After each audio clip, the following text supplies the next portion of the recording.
नमस्कार दोस्तों, एक ऐसा नाम जिसे सुनते ही बाघ को कुल्हाड़ी से काटता हुआ इंसान की फोटो हमारे दिमाग में छपने लगती है। एक ऐसा इंसान जो भाला, बर्छा, तीर और कुल्हाड़ी के दम पे अंग्रेजों से डटकर मुकाबला किया। जी हाँ, हम बात कर रहे हैं बिरसा मुंडा की, जिसका जन्म 15 नवंबर 1875 ईस्वी को झारखंड के उलीहातू गांव में हुआ था। वैसे तो झारखंड जंगलों और पहाड़ों से घिरा हुआ एक सुंदर राज्य है, जहाँ पर पहले से ही जंगली जनजातियों का निवास स्थान था और आज भी यहाँ पे आदिवासियों का ही प्रधानता है। दोस्तों, वैसे तो झारखंड में कई जाति के आदिवासी पाए जाते हैं, लेकिन उसमें भी 3 जात के आदिवासी आज भी प्रधान है, जैसे पहला संथाल, दूसरा मुंडा और तीसरा उरान। दोस्तों, इतिहास में यह सुना जाता है कि मुंडा जाति के लोग सबसे पहले झारखंड के एक छोटे से भूभाग पर आकर बसे और फिर यहाँ से पूरे राज्य में फैल गए।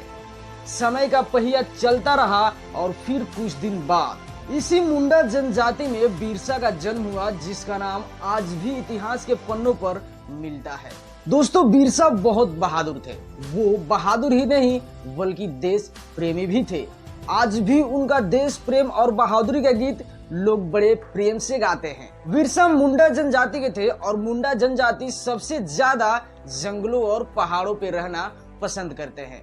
इसीलिए ये लोग साधारणतः लिख, लोड़ा और पढ़ पत्थर होते हैं। इन लोगों के सामने काली अक्षर भैंस के बराबर होते हैं। यानी कुल मिलाकर बात ये हुआ कि ये लोग शिक्षित नहीं होते हैं। भेड़, बकरी, गाय, भैंस और सुअर पालना, मेहनत मजदूरी करना और जंगल से लकड़ी काटकर उसे बाजार में बेचना इन लोगों का प्रमुख कार्य होता है। घर, टाटी, लकड़ी और मिट्टी के होते हुए भी ये लोग बहुत ज्यादा साफ सफाई पे ध्यान देते हैं। ये लोग मेहनती, हिम्मती और कर्मठ होते हैं। इन लोगों के जनानियां भी मर्दाना लोगन के बराबर काम करती है। वो लोग इन हट्टा कट्टा और ताकतवर होली। बिरसा का परिवार जंगली जीवन जी रहे थे।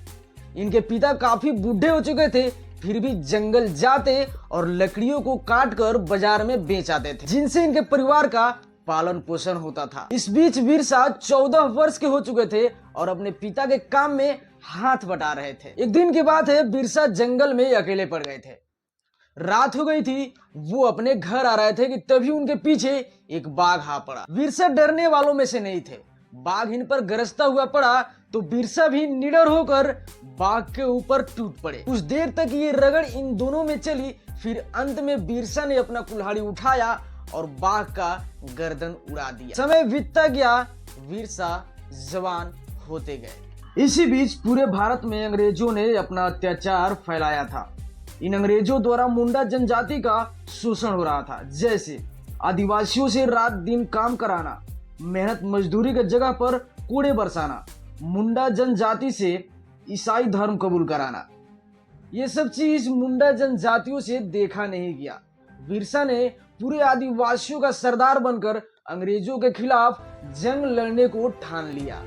मुंडा जनजाति बिरसा को भगवान मानकर अंग्रेजों से बदला लेने के लिए तैयार हो गए और सन 1895 ईस्वी में लड़ाई शुरू कर दिया।